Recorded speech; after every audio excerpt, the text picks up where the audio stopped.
Welcome to Innovate and React, and today I'm with Thomas and we will be talking about catalysis and how that will impact a more greener future for the chemical industry. Maybe tell us a bit about yourself. Yes, hello, and thank you for having me, Kevin. It's nice to be here. I'm Thomas Bouveyron. I'm technical assistant in chemistry at first, but then I made my Bachelor of Science at the Technical University in Cologne in technical chemistry, followed by a Master of Science in applied chemistry at the Technical University of Cologne, and now I am a PhD student at the RWTH Aachen in cooperation with the Technical University in Cologne, and I am in the research field of catalysis since my bachelor, basically. So, yeah. Yeah, interesting. We have a very similar background in that case. A very interesting field. And as it is applied science, it has a connection to industry, and in the recent years, green chemistry has been a very popular topic in chemical research because there is really where the big influences and the big impact can be made on the greener future for chemistry, where large quantities of chemical reactions are done. Yeah, one big field is catalysis. So why do we need catalysis in the first place? What is catalysis? Everyone in their day-to-day life knows catalysis, but maybe don't recognize it as such. So the best example would be in your car. Your car wouldn't work without a catalyst. I believe 80% of all industrial processes use catalysis. So the main use or function for a catalyst is to activate a reaction or reduce its activation energy. So either it allows a reaction to take place or it reduces the cost basically of a reaction, so the energy cost for a reaction to take place. And you differentiate between homogeneous catalysis and heterogeneous catalysis. Yeah. Also, for the reduction of the activation energy, that can impact the selectivity of the reaction when you basically lower the activation energy of the specific reaction you want and then get a better selectivity out of the reaction. Yeah, it leads to less waste because you basically only do the reaction that leads to the target compound you want to achieve. And Yes. that will be also one of the topics later. Yes, even more so for the heterogeneous catalysis, because there you can not only take advantage of this activation energy you talked about, but also the form selectivity. You already mentioned homogeneous and heterogeneous catalysis.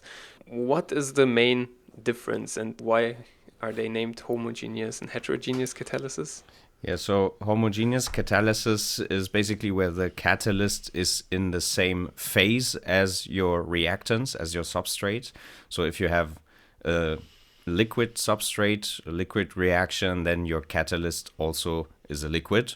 The best example being either a hydrochloric acid or a sodium hydroxide. And heterogeneous catalysis is where the catalyst is in another phase than the substrate. So if you have, again, liquid substrates, liquid reactants, then you have either solid or gaseous, most likely solid catalyst. Yeah, that's the example you mentioned before. The car, the catalyst in the car is used for the reduction of the exhaust, so more CO2 and less other harmful gases are emitted from the cars. Yes. What is an example for a homogeneous catalyzed reaction? One example for homogeneous catalyst would be a coupling reaction or an oxidation reaction where you have palladium complexes, for example, in the same phase as your reactants. So, for example, the production of acetone is a homogeneous reaction where you have a palladium chloride catalyst dissolved in the same phase as propylene and producing acetone at the end. Yeah, that's a famous example, and there we have transition metal complexes as the catalyst. They have a great activity most of the time and good selectivity. You can also modify the surrounding of the catalyst center with different ligands. That's what I was researching in my PhD. But a big disadvantage of them is that they are in the same phase as the reactants. Why is that a disadvantage? So if you think of the industry, the main goal if you produce something is to have a very clean product. So if you have other stuff in your solution, you don't want them in your final product. So everything you add to the reaction, you need to remove afterwards. And this is the biggest disadvantage for the homogeneous catalysis, is that you have to clean up your product afterwards, which needs another process step, more energy input. And in the case, for example, of the sodium hydroxide or the hydrochloric acid, you also need to neutralize them so they don't harm the product and the environment, and this leads to more waste.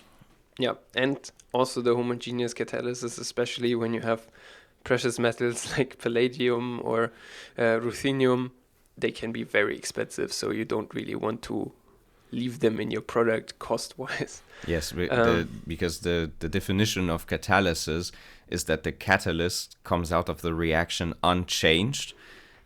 Sometimes you need to push that definition to its limits because you need to have an extra step in your process to regain your catalyst to make it catalytically valid.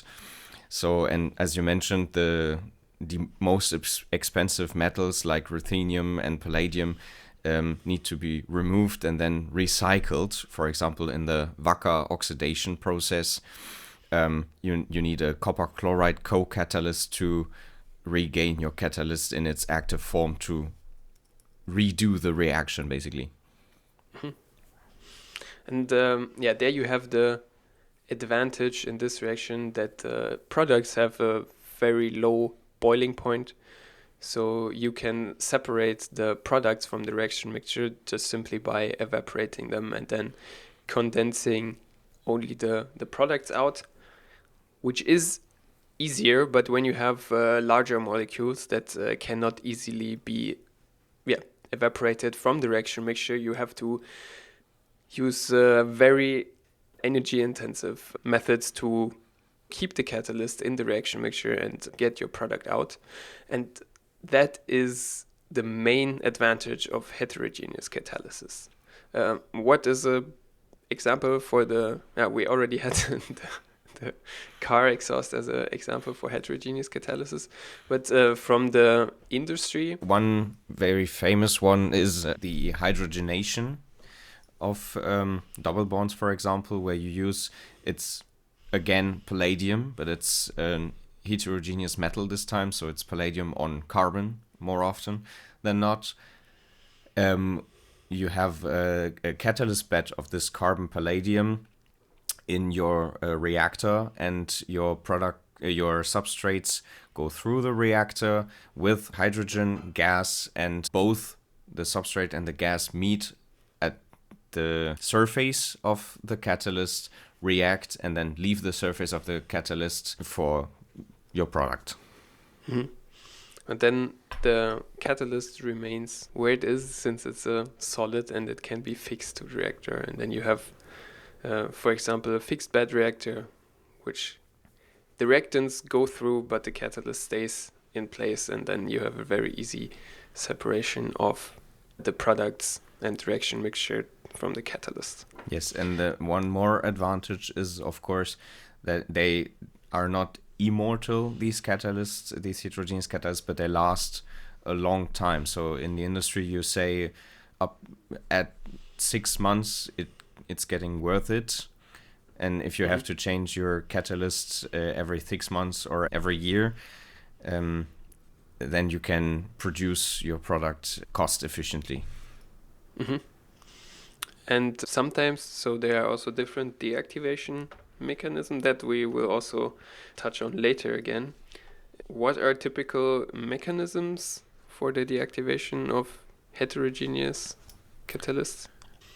The first one would be clogging, for example. So if you have pellets or particles, then your substrates or your reactants can clog the catalyst or form like a shielding hull around it, making the active centers of your catalyst inaccessible. Another one would be the cleavage of the active site. So you have an active group that gets washed out or reacts over time with your substrates, making that particular active site then useless. And another one is also catalyst poisoning, when you have a unwanted reaction. What I can think of there, for example, sulfur is often a catalyst poison, which then irreversibly connects to the active sites, and then the reaction center is not available for your target reaction anymore. So that are some basics regarding homogeneous and heterogeneous catalysis. I think we can talk much longer about this, but now we want to come to your research area, which is the Aldol reaction.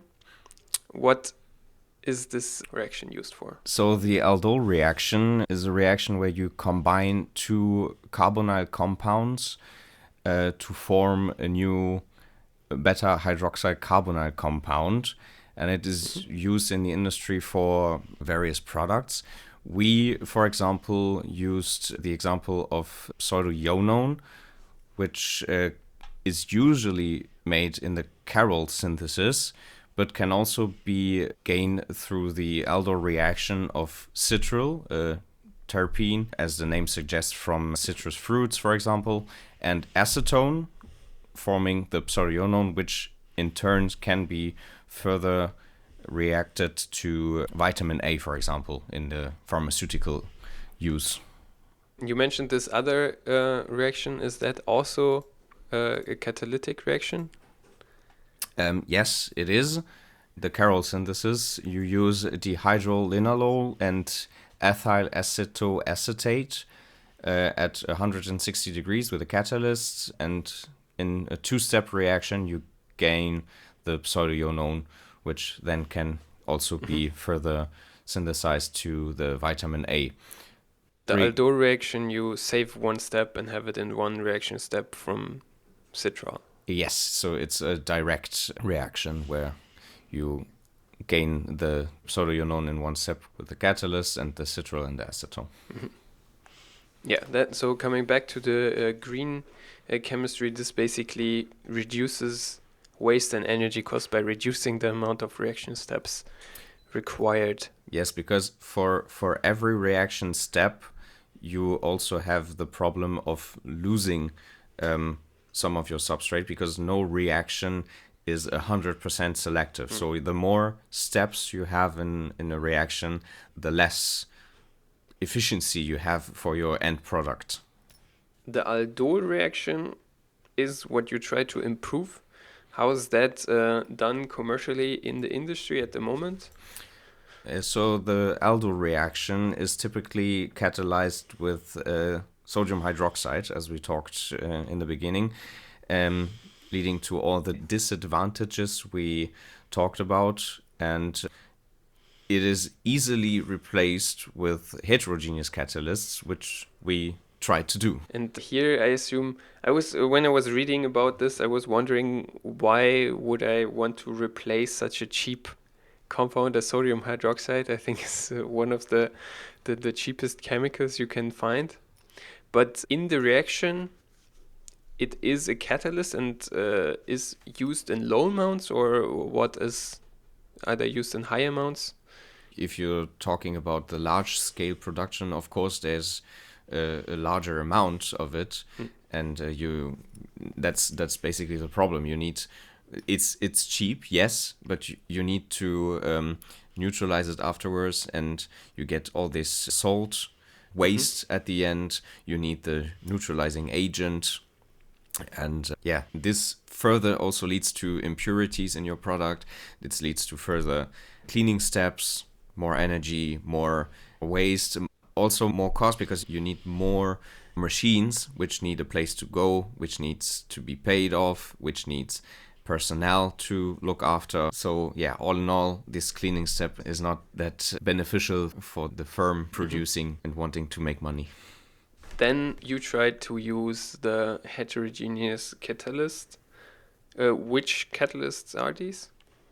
Yeah, so our idea was to use ion exchange resins, so the basic ones, as heterogeneous catalysts. They are normally used in waste management to purify water, for the separation of metals in water. Sometimes they are also used for the manufacturing of pharmaceuticals or sugars, but they could be used as heterogeneous catalysts for example, the Aldol reaction. The problem here is that they are not very temperature stable, and most of reactions in the industry need a certain activation energy in form of temperature to take place. So that is an issue that we try to mitigate in our research. And yeah, you have looked at a few different resins and compared those? Yes, so there are two types of ion exchange resin for the basic ones. There are type 1 and type 2, differentiating each other in the active site. We looked at the type 1 catalyst having a tertiary amine at the end of their active site with an hydroxide ion as the counter ion. And these ion exchange resins are usually made out of a polymer backbone. In our case, it's a divinyl benzyl polymer backbone. They have also different types of cross-linkers, so the structure is interconnected, forming this useful shape of the catalyst. And the problem is that these tertiary amines are not very temperature stable, so they deactivate at around 60 to 80 degrees, depending on the type of catalyst. And for our reaction, we use the amber list A26OH from Dow. It's a commonly used benchmark for testing of the ion exchange resins. And in comparison to that, Lanxess developed the Levatit K6465 with a new type of linker between the active site and the polymer backbone to further improve their temperature stability. Interesting. And the main difference is the new linker in this, and this, I assume, changes the shape of the catalyst pores, or what is the main influence of that? No, so it doesn't change the form of the pores. Changing the pore structure would be the job of the cross-linkers. And yes, the name are a bit misleading because cross-linker and linker in this case is not the same. The linker is also a carbon chain with an amine at the top, which only changes the way this tertiary amine at the bottom, the active site, deactivates. So usually these ion exchange resins, the basic one, they cleave their active site at 60 degrees, leaving an amine which smells a bit fishy. And this new linker is supposed to improve the temperature stability so that this active site isn't separated anymore, or not so easily at least. Okay, so the goal of the linker is to make it more temperature stable and then have a higher stability in the reaction, because the Aldol reaction is an exothermic reaction and therefore needs to be cooled, but can probably not always be cooled. You have also observed that in your research? Yeah, so we did some batch experiments. For all of them, we could observe increase in temperature in the first few minutes of the reaction and very exothermic temperature development. And for the lab tests, it was impossible to control this temperature. It developed an equilibrium after some time and then remained at the temperature of the reaction that we set. It was 30 degrees, which is a good temperature for these ions exchanged resins, but this exothermic temperature development at the start was very difficult to control and was not beneficial for the catalyst. Could you observe the temperature of these hotspots? Or measure the temperature? Yes, we measured it at around 70 degrees. So that's right at the deactivation temperature for those catalysts. Exactly. The temperature stability, what were the main difference? So could you see that although the compounds should be stable at 60 degrees, is there a main difference between the two catalysts?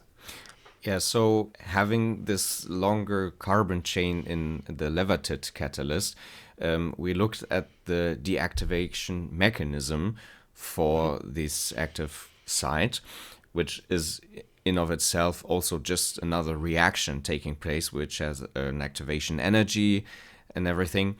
And in the literature, you can find that these types of catalysts deactivate due to an SN2 reaction, where you have the counter ion, the hydroxide ion, forming a transition state with the tertiary amine and then replacing this tertiary amine, leaving this fishy smell and leaving us with an irreversibly deactivated ion exchange resin.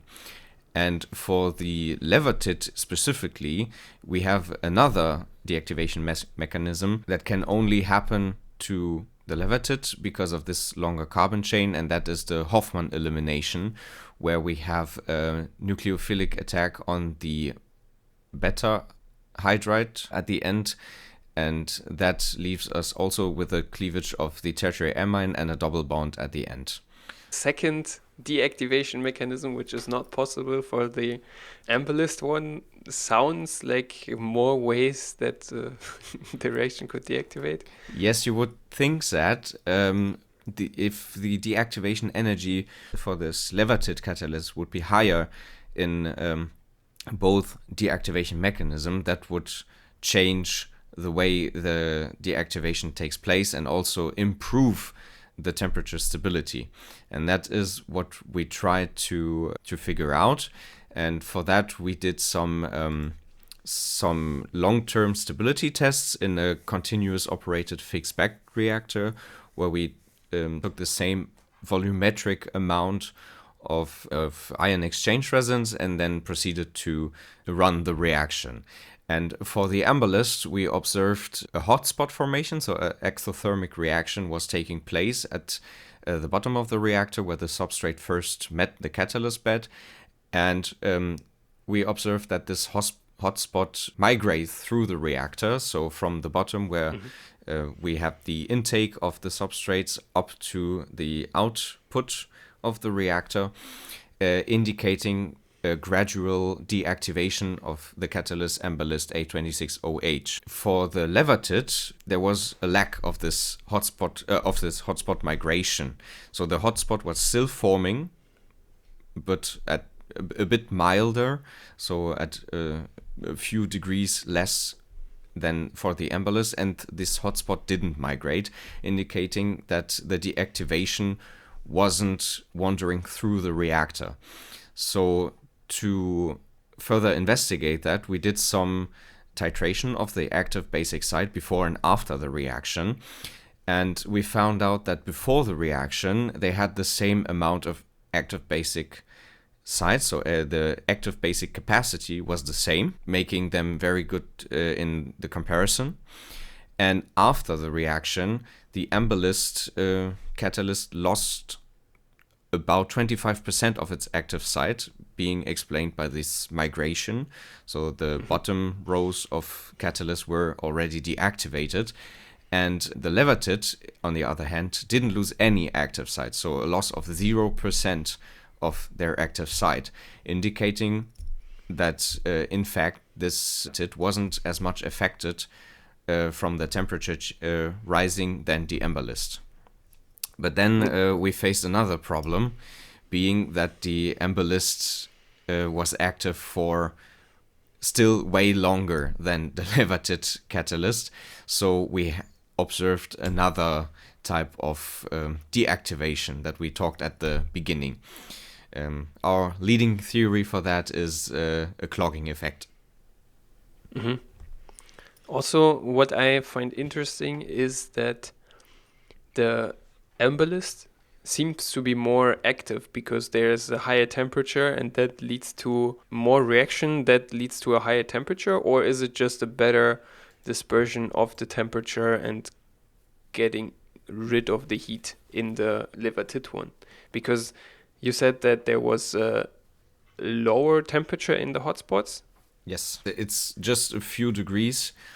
I don't really know what the effect is, but probably it's because the amber list also has another structure, so maybe more molecules can reach the active sites and the reaction takes place maybe a bit quicker, leading to more exothermic temperature rising, but also further increasing the deactivation rate. So maybe that's the case here. Yeah, that's the cleavage of the active sites, which is promoted by the high temperature. And the clogging of the Levertit catalyst, is that reversible for this? Yes, these ion exchange resins are a bit flexible. They are like sponges, you can imagine. So if you wash your oven with a porous sponge, the dirt gets stuck in there. And if you rinse it out, then you can reuse your sponge. And basically that's the same thing here. So we have these pores in the catalyst, and the Levertit, having a bit of another backbone than the amber list, is more prone to this clogging apparently. And we let the Levertit after the reaction sit in a solvent for 24 hours, and we analyzed also this solvent that we used to wash the Levertit, and then reused the Levertit also in another reaction, and we found that we could find product in the washing solvent, and the Levertit regained a bit of its activity afterwards. So the product got stuck in the pores rather Yes. than unwanted side reactions which led to oligomers, polymers and such, which would also clog pores. Okay. Yeah, but that sounds promising then. If you can reactivate it, that's still better than have to replace the whole catalyst. Yes, and it's still in development, so it's a product from Lanxess that is still being developed. This one is already patented. But the nice thing about this ion exchange resin is that you can change the polymer backbone while still having the same active site. So in the synthesis of these materials, you can change the polymer backbone, and that changes also the pore structure and the sponging effect. It would be not that difficult to improve the material to mitigate this issue. Yeah, there's always room for improvement, I guess. What you also have looked into were DFT calculations on the deactivation mechanism. And you have seen there are two possible deactivation mechanisms for the Levertit and one mechanism for the amber list. Why did you make the DFT calculations? Yeah, so with the DFT calculation, you can simulate reaction and calculate the activation energies for transition states of a reaction, which then in turn gives you the precise activation energy and an idea of how likely something is going to happen. So for the amber list catalyst, we which only can deactivate according to an SN2 mechanisms, we did the calculation and found out that the activation energy was about 60 kilojoule per mole. And the Levertit, which can deactivate according to an SN2 and a Hofmann elimination, we found out that for the SN2, the activation energy was about 90 kilojoule per mole, and for the Hofmann elimination, about 80 kilojoule per mole. So this means that both deactivation mechanisms for the levatite are higher than for the amber list, meaning that this linker that was introduced into the structure did its job perfectly. So for both mechanisms, the activation energy is higher. So the temperature stability was observed in the experiment, and in theory, due to the DFT calculation, was proven to be that cause. And furthermore, if we only look at the levatite and the deactivation mechanisms, SN2 Hoffman, we can see that the Hoffman elimination with its 80 kilojoule per moles and the SN2 with a 90 kilojoule per moles, the more likely deactivation mechanism to take place is the Hoffman elimination. So then again, the linker changed the way the catalyst deactivates. And now, with these results, can you further improve this levatite catalyst? For example, somehow block the Hoffman elimination?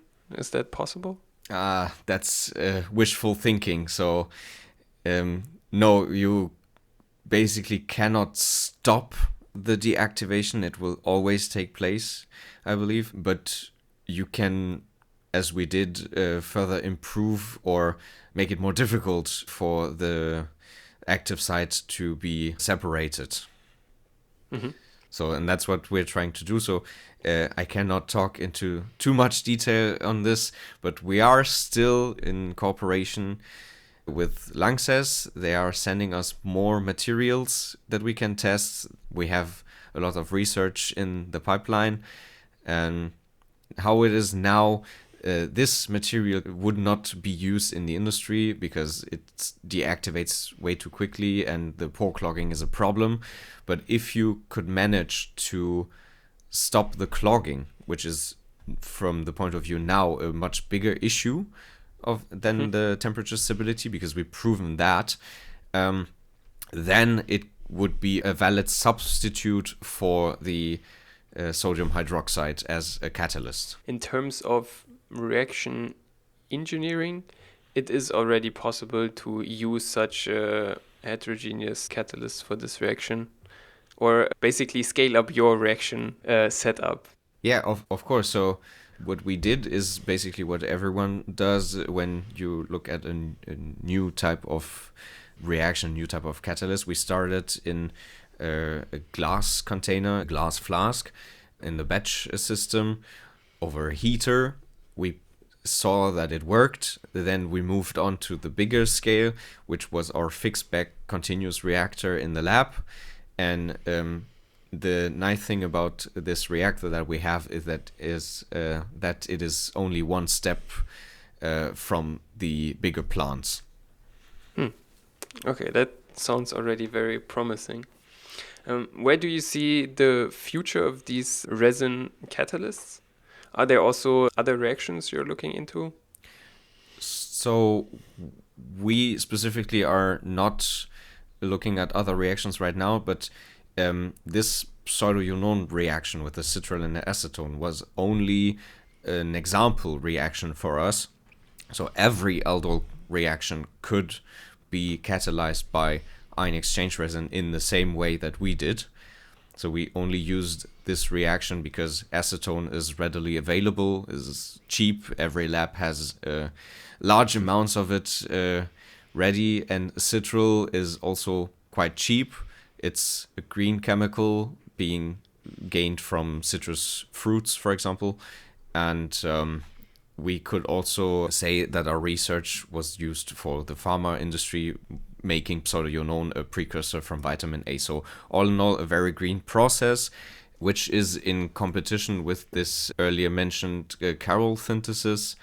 So yeah, we had a lot of arguments for using this reaction, but it is not limited to this reaction.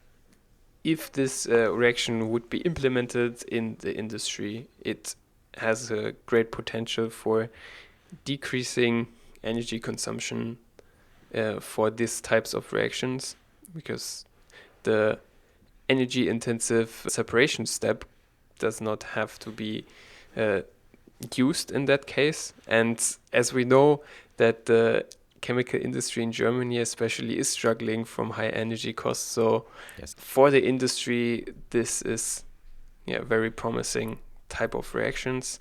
It also has another advantage. So first, you don't need the separation step, which is, as again, ineffective, and the reaction takes place at 30 degrees only. So you gain a lot more from that. So you don't have to heat your reaction. It basically heats itself, as we discussed with the exothermic temperature development. You don't need as much cooling water, so no pumps running or less pumps running. You don't need to get the water from anywhere. You don't need to heat your reactors that much. You are not as prone to weather changes if you only do your reaction at 30 degrees instead of 160 degrees in the winter, for example. So there's a lot more advantages of doing it that way than in the conventional way. But now that you're talking about the weather, 30 degrees in the summer seems pretty low. Is it also possible to run the reaction at like 40 or 50 degrees? Yes, so we did similar tests, and 30 degrees was determined as the optimal temperature, but up to 50 degrees is still fine, and that is what the industry does anyway. You have variation in your parameters depending on what you use as a substrate, what the weather is outside, how the availability of some materials are. And this reaction that we looked at is not very prone to changes if you would say I'm doing it at 40 degrees, for example. Yeah, thank you very much for these interesting insights into catalysis research. I think we will be also going back to that topic in other episodes. Maybe we will also hear you again, Thomas. I would be glad to. That is all for today. Thank you very much for listening. And if you like this episode, please consider following on whatever platform you're using to listen to this podcast. And also check out my website innovateandreact.com for more information on the episodes or the show notes. Until next time.